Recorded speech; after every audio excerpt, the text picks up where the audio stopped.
Look, there's going to be financial impact in the teams for 2 weeks, but the long-term financial impact of this injury might actually be... The WNBA was just devastated by Caitlin Clark's injury. It's not just about missing games. Players throughout the league are reportedly in a panic because they fear that this 2-week absence could cost them millions in future contract negotiations. The timing couldn't be worse, and the financial consequences are staggering. This might have a significant impact on women's basketball salaries. What impact do you think the injury to Caitlin Clark will have on the WNBA's next CBA/CBA? Put your guesses in the space provided below. So Caitlin Clark's injury is something that is going to massively affect the WNBA. It's going to massively affect... Let me explain why WNBA players are having trouble sleeping due to Caitlin Clark's quad injury. It's more than just missing a couple games. This has to do with the potential for millions of dollars to be lost in quickly approaching contract negotiations. The timing of this injury couldn't be worse for sportsmen who were looking for significant salary increases. This is the scenario that has everyone in a state of fear. Caitlin Clark's quad strain will keep her out of action for roughly 2 weeks. In any other league, losing one player for 2 weeks wouldn't be catastrophic since the WNBA isn't a typical league and Caitlin Clark isn't a typical player. Everyone is aware that she is effectively this league's financial engine. The first major problem was immediately brought on by the Washington Mystics' upcoming game against the Indiana Fever. Like every other team in the league, they moved this game from its original location to a larger arena because they felt Caitlin Clark would sell out. They spent money on advertising, a new location, and hiring more staff since they expected large numbers. Or one of these visiting cities, paying all this money, paying up for tickets, and at the end of the day, deciding to not go, all right? Calling the whole trip. Caitlin Clark, though, is no longer taking part. And you know what transpired? The price of tickets was halved overnight. The entire arena is still empty, and there are no sales. Many buy tickets to see Caitlin Clark rather than watch the Indiana Fever struggle without their best player. At last, WNBA leaders are being made to confront this harsh reality. The comparison to Lionel Messi of Major League Soccer is accurate in this instance. When Messi isn't playing for Inter Miami, fans go berserk. For spending more to see the one player who really counts, they want reimbursement, refunds, or anything else. Because they recognize that fans feel exploited when Messi is sidelined, MLS teams have begun offering free tickets to future games, free concessions, and other perks. But here's the crucial difference. MLS publicly acknowledges that Messi is more than just a member of their league. They don't behave as if American football evolved organically.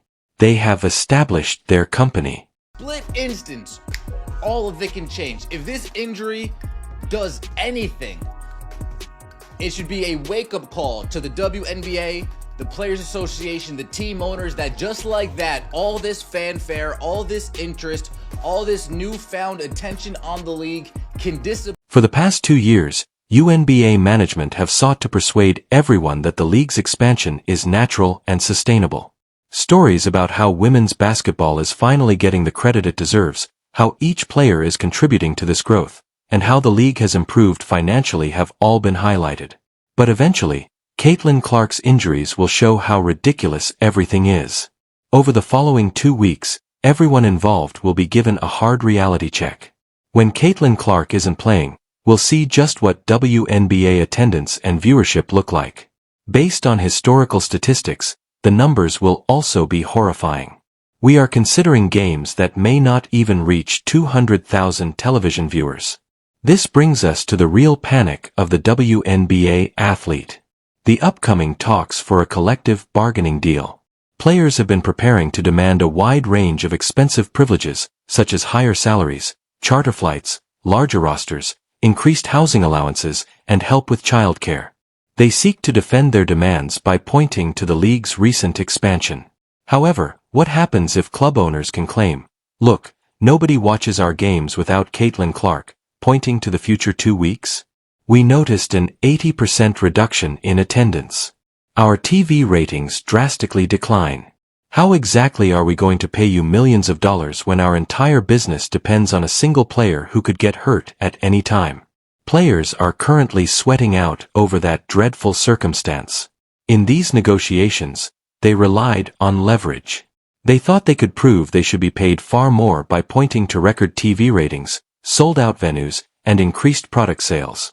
However, their leverage absolutely goes if the next 2 weeks indicate that Caitlin Clark was the only reason for all of that success.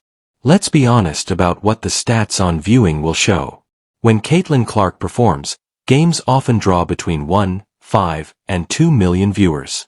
When she doesn't play and we're talking about games with other famous players, the numbers drop to maybe 400,000 viewers on a good day. That can't be sustained. Expansion: one player is bearing the weight of an entire league on her shoulders. The attendance numbers are far more harmful. Venues with 17,000 seats are completely booked for Indiana Fever games. It is challenging to fill venues with 8,000 seats for other WNBA games. When normally empty venues suddenly fill up, tickets for Caitlin Clark's trips to rival cities triple. If you remove her from the picture, your attendance figures will return to embarrassingly low levels. This poses a significant obstacle for players who were intending to negotiate from a position of strength. How can you expect million-dollar payments when your league depends entirely on one person? How can you defend lavish hotels and charter flights when the removal of one player results in a 70% decrease in revenue? The smart money claims that team owners are secretly hoping that during these 2 weeks, attendance and viewership will decline. They want concrete proof that Caitlin Clark is the only reason for the league's recent success. This gives them all the resources they require to negotiate contracts with meager pay and benefits. Think about it from a business perspective. Are you going to commit to paying every player like superstars if you're a team owner and you know that your whole revenue stream hinges on one player who could get hurt, retire, or leave at any time? Of course not. You will protect your investment and cut costs until you can locate new sources of revenue. The other major issue is sustainability. Even if WNBA players get the salary increases they want, what will happen when Caitlin Clark eventually retires? What would happen if she suffered a career-ending injury? The league's entire financial system would collapse and teams would be compelled to pay outrageous wages they cannot afford. Because of this, several commentators contend that WNBA players should sincerely hope Caitlin Clark stays healthy and productive for as long as possible. Her performance has a direct bearing on their financial future. If she flames out, keeps getting hurt, or decides to play somewhere else, everyone else's earning potential is lost. However, this is where things start to become really interesting. Players may argue during talks that they should be paid more because the league leans so much on one player. They can contend that, in light of the potential loss of Caitlin Clark, it is even more important to nurture other stars and invest in other players. That is a risky argument, too, because it admits that the current growth is unsustainable. Aside from Caitlin Clark, there aren't many real draws in the WNBA. Despite her popularity, Paige Becker's audience may be only half that of Caitlin Clark. Angel Reese is more of a celebrity than a basketball star. They are more intrigued by her theatrics and social media presence than by her on-court performance. Despite their skill, athletes like Sabrina, Brianna Stewart, and A.A. Wilson don't have a large impact on ticket sales or television ratings. Without Caitlin Clark, the Seattle Storm, Las Vegas Aces, and New York Liberty won't be able to fill stadiums or draw large television audiences, even if they have outstanding seasons. This absence of star power gives team owners even more negotiating leverage when it comes to contracts. They may contend that there is no justification for players to get huge salary increases because most of them don't significantly contribute to the league's revenue growth. Professional sports are a business, despite their brutality. The timing of this injury is particularly terrible because it happens right before the most important contract negotiations in WNBA history. The players plan to use this season's performance as their primary argument for higher compensation. But if the next 2 weeks demonstrate that one player was the only reason for the success, then logic completely falls apart. The psychological impacts must also be taken into account. Players in the WNBA have been relishing the league's recent success because they think they are finally getting the recognition and attention they deserve.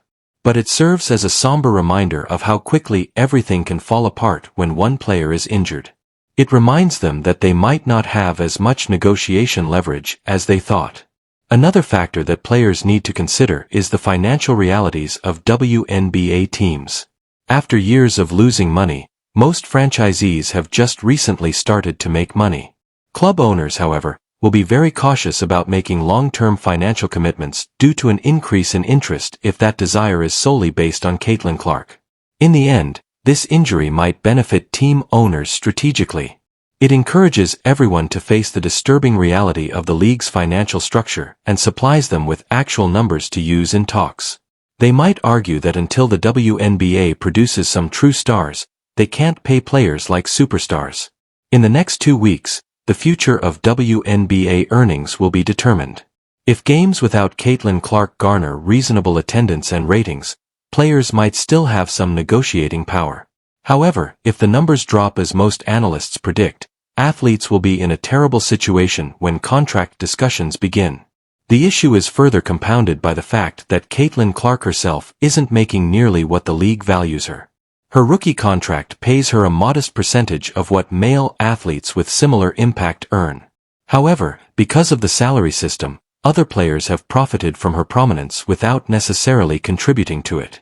Caitlin Clark's injury may actually affect other players' earning potential more than it harms her own, creating a fascinating dynamic. Other players relied on the league's growth to justify their wage demands, even though she already had a contract. If that growth is not sustainable, their negotiation position deteriorates considerably. This raises the more fundamental question of whether the WNBA will constantly depend on one outstanding player to govern the entire organization, or if it can ever grow into a multi-star league that is genuinely stable. The latter seems to be the situation right now, which makes long-term financial planning very difficult for team owners and players alike. For WNBA athletes, this injury is the result of their worst fear at the worst possible time. They had to grapple with the idea that their leverage had completely disappeared just as they were about to land contracts that may change their lives. Over the next 2 weeks, they will negotiate from a position of strength or weakness, and early indications suggest the latter. Caitlin Clark's injury exposed the WNBA's worst weakness at the worst possible time. Players may have to accept significantly less than the millions they were looking for in their next contracts. The financial future of women's basketball will be decided in the next 2 weeks. What do you think will occur next? Click like and subscribe for more WNBA financial analysis.